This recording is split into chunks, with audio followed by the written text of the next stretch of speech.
And this is kind of serious, and this is kind of hard to watch.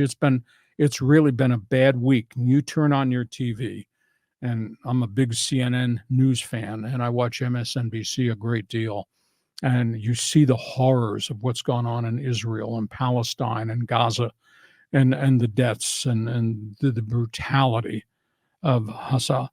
Um, it's impacted athletes. Orioles young pitcher Dean Kremer pitched in the playoff series in which the Birds just got knocked out by Texas. His mother, father, and extended family all have ties to Israel. He's got 3 different families that are stranded in Israel right now. His brother is on the front. He's in the Israeli military. Really? And his kid, Brandon Hyde, the Orioles manager, came to him on the weekend and said, I will understand if you do not want to pitch this week because of what's happening home. He said, give me the ball. He went out and did the best he could. He got rocked. He got knocked out finally in a blowout loss. But, we think about athletes and they make all this money in the playoffs and they're on TV and their personalities. They got lives. Yeah. And Dean Kremer is dealing with the significant thing. And the other one is the Detroit Lions, young linebacker Alex Azalano. His parents were on a tour in Israel.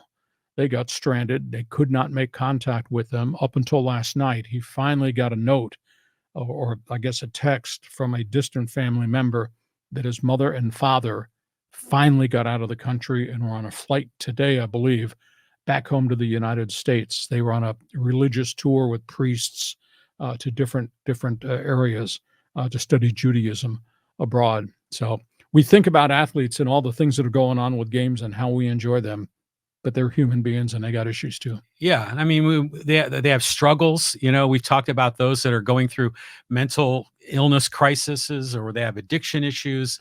And this is kind of weird when the world of, politics and sports intersect. I remember when the Ukraine war began, there were a lot of basketball players that were caught. I think one of them was Winston Shepard III from San Diego State.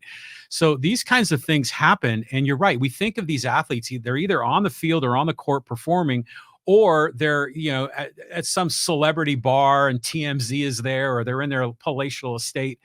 But yeah, sometimes there's like horror that's going on in their lives. And imagine trying to compete on the biggest stage, knowing that your parents' lives might be in jeopardy. I mean, it's got to be tough. Exactly. Hey,